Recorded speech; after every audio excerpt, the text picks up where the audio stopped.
Hi everyone, Stepan here. I'm going to show you my round 4 game from the Barcelona Sants Open, and I faced an opponent who plays the Benko Gambit, I think every game, or at least every game I could find online. Now there were some deviations a long time ago, but I was pretty much sure that he was going to play the Benko. Now I've never faced the Benko because I didn't play mainline d4 that much. And I'm kind of afraid of it because actually I did play against the Benko once, about 4 years ago, and I drew the game, but it was a low-rated opponent at the time. I had a winning position, but I messed it up and it was a draw. So I was preparing for a very specific line. And the main line in the accepted Benko Gambit, which of course goes d4, knight f6, c4, c5, d5, b5, and I decided to go for the fully accepted Benko, the line where my opponent takes the bishop on f1 and I end up with the king on g2. If you don't know about that, it's this line. So c takes, a6, b takes, g6, knight c3, bishop a6, e4, bishop f1, king f1. And now black has to play d6, otherwise e5 is coming. So d6, g3, and the king is going to end up on g2. The first time I played this, I actually played f3 to try and throw my opponent off balance, and it worked out pretty well. Now f3 is not the optimal move, g3 is much better, and I played g3 this game. Okay, so bishop g7, king g2, castles, knight f3, knight bd7. This is all just played every single game. And now on move 12, white has a choice. There are a couple of different options. You can go to key 1, you can do several different things, but I decided to go for the move a4. And the idea behind a4 is very straightforward. You basically want to end up ideally with a knight on b5, a knight on c4, a pawn on b3, a bishop on d2, and then rooks on either a3 and b1, or a2 and b1, or a3 and a1. Basically, you want to make sure that the whole queen side is secure and that black can never start using this bishop on the diagonal in conjunction with c4, that the knight isn't coming on c5 into c5, that e5 isn't a big problem, and if allowed, you're gonna just start pushing these pawns. And there are several moves for black in this position. The main move is queen b6, rook a6 is what I feared the most, queen a5 is also interesting, knight g4, and these are the 4 moves I think are good. I think rook a6 is the best move. My opponent played queen b6, and I knew almost everything black could do here, and I knew some lines 20 moves deep. Not the lines, but the ideas, because there are so many very specific ideas in this opening, and as I said, I had almost no experience with it. I only played one game 4 years ago, that knowing the theory is definitely not enough. Knowing the theory is only 10%, because the Benko is all about attacking ideas for black, and I don't want to say defensive ideas for white, but strategic ideas to not allow black to compensate for the pawn dynamically. Okay, so I played queen e2, which is the best move. You can also play queen c2. The idea is basically you want to defend these 2 points if you can. If your queen is on c2, you're also sort of prepared to go b3 in many lines. When the queen is on e2, you cannot go b3, but black cannot go c4 that easily.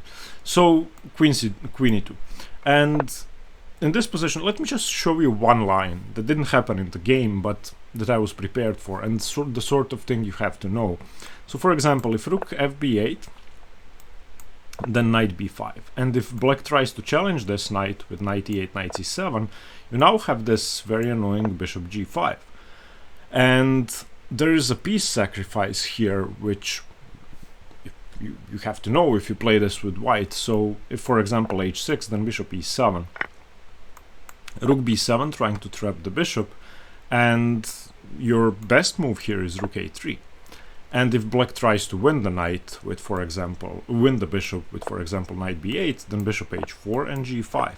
And this piece sacrifice is completely sound, and white ends up being better. Not much better, but it's important to know the ideas. So after queen e2, there were many ideas I was looking at that day while I was preparing and the day before.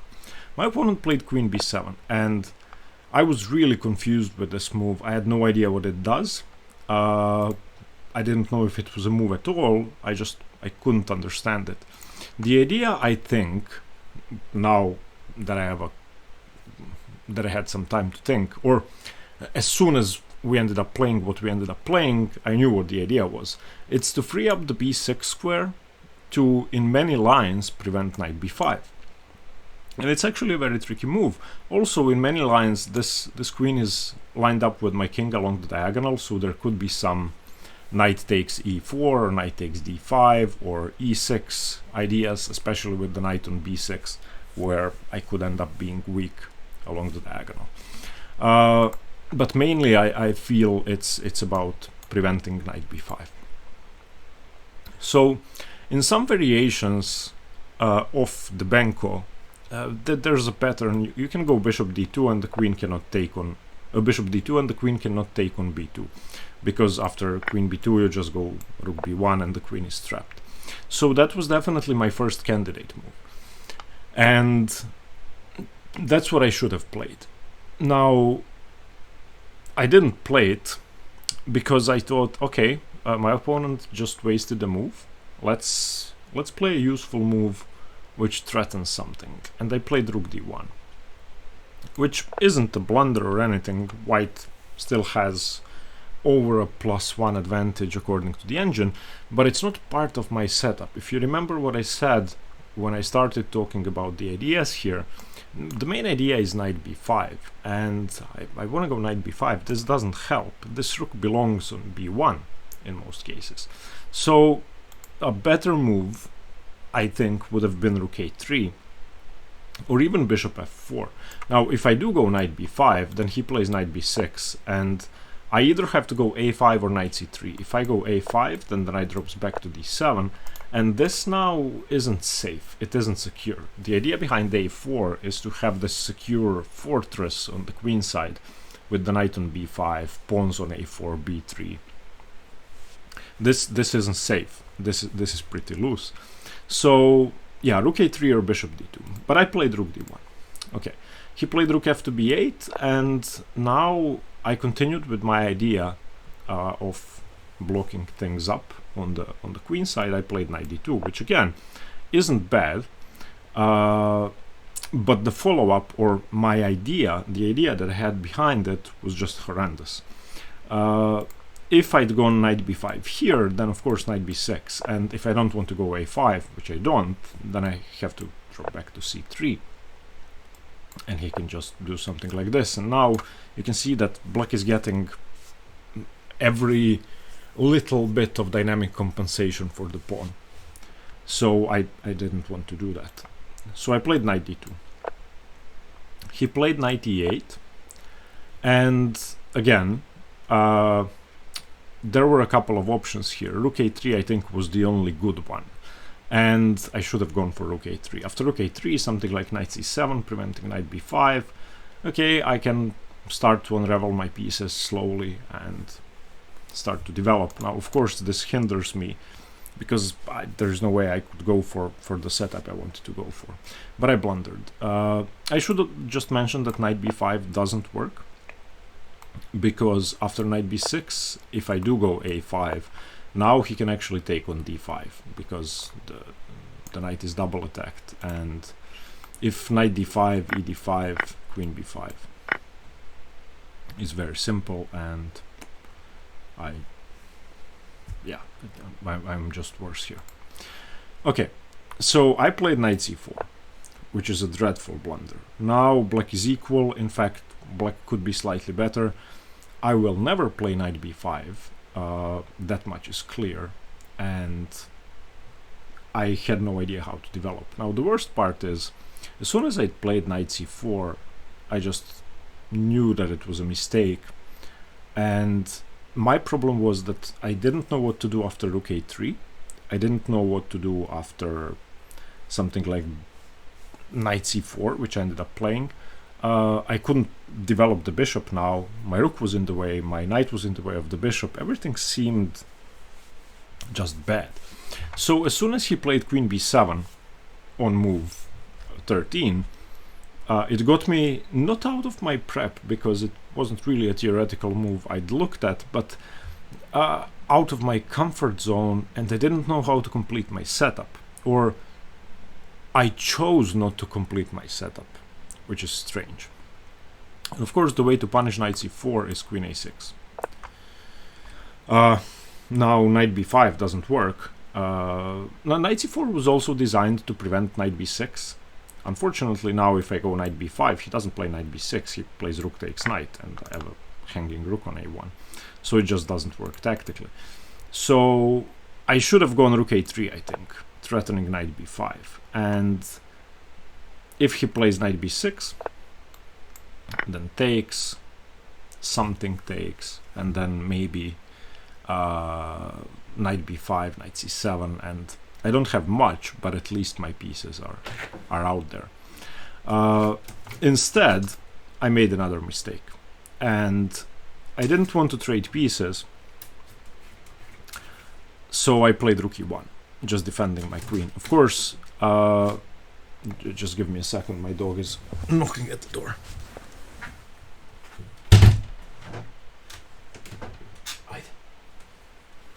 Sorry about that.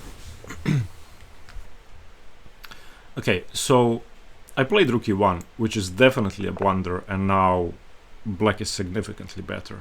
I didn't want to have my queen hanging tactically, and I wanted to avoid piece trades, but I allowed him to trade, not only to trade pieces, but to trade so favorably that I was probably just losing after rook e1. Of course, he plays rook b4. Now I have to move my knight, and he wins the pawn back. He wins the extra Benko pawn back, which is the worst thing that could happen, because if you give that pawn back, you have a worse position with equal material.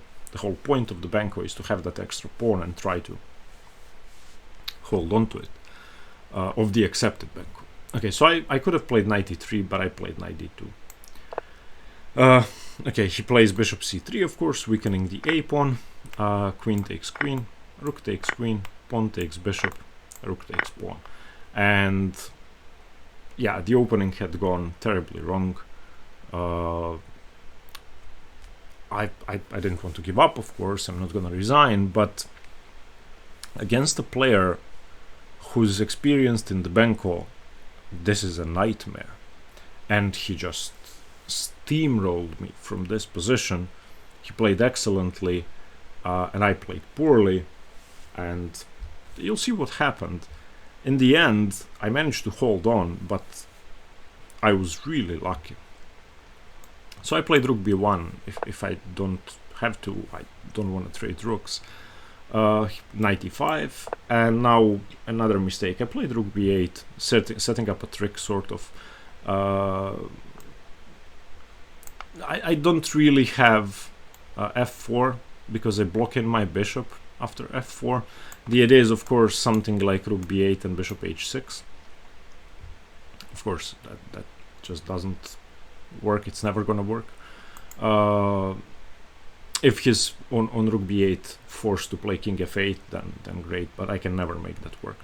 So I played rook b8 anyway, because I didn't know what to do. I should have played knight f3, challenging the knight. After knight d3, rook e3, he plays c4. Now this is ugly, but at least I have the d4 square, and maybe I can cause some problems over here with rook b7, and an eventual e5. So this was definitely better. But even though I saw this, I was terribly afraid of allowing rook a2, and with the knight on d3, I don't see how I can hold this. which is true, black should be better, but white has better counterplay. Rook b8 is much worse, because he plays rook a8, I have to trade. And now knight f3. And after knight d3, rook d1. Now, I was hoping for d3, because now I can challenge that knight sorry, for c4, because now I can challenge that knight, and the pawn on c4 itself is going to be a weakness. So if I go something like knight e1, he has to take something, and then knight c2, knight e3. I can start putting pressure on the pawn, but he correctly just took on c1, rook c1, and knight f6, and my entire position is collapsing. Rook e1, rook a4, and here I almost resigned, but I decided to play on, to try and get in e5 and maybe some counterplay. Knight d2 of course is forced, rook a2, and knight c4. And now he has to go knight g4 to punish me, because f2 is hanging. Now I could go e5, or I could have gone e5. And on rook f2 I have king g1, and this should be okay, because if something like, I don't know, rook f5, I am threatening h3 here. So if something like rook f5, then ed6, and rook d1, threatening to take on d6 seems okay. Of course I'm worse, but I can hold this probably. However, after e5 there's knight f2, and this I just didn't see what to do against. I probably have to go king f1. He takes on e5, I take on e5, and now black has a choice. Black can do whatever he wants, just king g7 is probably enough. Okay, fine, maybe I have knight c6, but still, there are no issues in black's position, and everything is loose in mine. So this I really didn't like. So instead I played rook f1, which is worse. I mean, but I didn't know what to do, I'm just losing. I didn't want to resign. Rook c2 and h3, this was my idea. Now, of course, if rook takes c3, then I have knight takes d6, and this is a dead draw, I think, because if knight f2, rook f2, ed6, I have rook f6, and this, in my mind, was an easy draw, and at least for once I was correct. And maybe I have some fighting chances to win, because once I take on d6, I have a passed pawn 3 squares away from queening, so I definitely have some counterplay. Now, of course, it should be a draw, but I'm not worse. Okay, of course he plays knight f6, which is better. Okay, rook e1, I have to save the pawn, and he finally takes his pawn on c3. Knight a5, king f8 is correct, a very good move, and g4. Now I played g4 to try and fix the pawn structure on the queen side, to give my king the g3 square, and once I play f3 I wanted to infiltrate on the dark squares. Of course none of that works, but that was the idea. Rook a3, knight c6, and rook a4, putting pressure on the e4 pawn, f3. Okay, he played knight d7, and here I played rook b1, which isn't really a threat.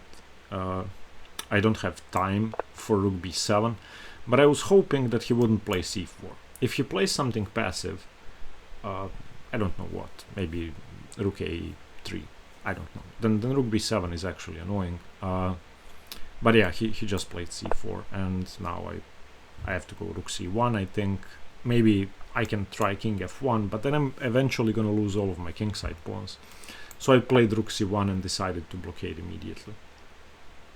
And now the knight has c5, the knight has d3. He's going to give the knight the f4 square as well, and I'm just busted. Knight c5, rook c3, e6. Of course, I cannot take, so king f2 and e5. I played g5 to at least fix these two pawns. Not that helps. It's game over. He played knight d3 check, which is correct. King g3 and knight f4. And now there are mating threats. If I don't do anything, there are threats to win my rook with knight e2 check. So I played rook c2, he played c3, I cannot take because knight e2, so h4. Okay, and in this position I was thinking black plays rook a3 and okay, I resign. It would be disrespectful to play on, and I definitely would have resigned because on rook a3 I don't have a single move I can play. I really don't know what to do. If my king goes to the second rank, this is a fairly simple threat. Okay, let's say knight b4, just waiting. Rook b3, knight a2, rook b2. Threatening checkmate, and I have to trade, and this is game over. If I don't do that, I don't know what else to do. Rook a3, and I'm out of moves. Instead, he played rook c4, and this gave me some hope. Now, if I can get my king somewhere around here, I'm not getting mated, and if I pick up the c3 pawn, then we have a game again. So king f2. He played knight d3 check, I played king e2, he played knight f4 check, I played king f2, he played knight d3 check and offered the draw, and of course I gladly accepted. Now, if after king f2 he doesn't check me, but plays rook c5, he can still play for the win. The problem is, if he doesn't play rook c5, but instead plays, for example, king e8, then I have this very annoying knight a5, and I think this is why he drew, because where do you put your rook now? Eventually, I'm going to be able to round up the pawn. For example, rook a4, knight b3, and if, again, I don't know what to suggest, let's say rook a7, then I can take on c3. If rook c4, then I'm gonna do this eventually, or this, and just pick up the pawn. So knight a5 was a threat, but he had a way to avoid it. He could have gone rook c5, and after rook c5, this does not come with tempo, and it doesn't come at all. He's just preventing rook a4, so I'm stuck. I don't have a move here, and he can just keep improving his king. He can even bring the king to b3. There's nothing I can do about it. If the king comes to b3, then what do I do? So yeah, I got away with it here. After the game, he said he thinks c3 is a mistake. C3 is definitely a good move. The only thing he should have done is played rook c5 in the end and then brought the king into play. I think that would have been it. So yeah, good that I didn't resign. I got a kicking in this game. I got punished for not understanding the opening. I got punished for not playing the setup I'd intended. I got punished for a couple of useless moves, and of course blundering away the extra pawn while hindering my own development. So if you're gonna play against the Benko Gambit, be careful. I mean, I cannot explain why I didn't play bishop d2, since I knew the pattern of queen takes b to rook b1. I don't know why I did that. I tried to reason when we got to that point, but that doesn't really make sense. It doesn't even make sense to me. So yeah, I hope you got something from the game. Thank you for watching, and stay tuned for more chess. Bye bye.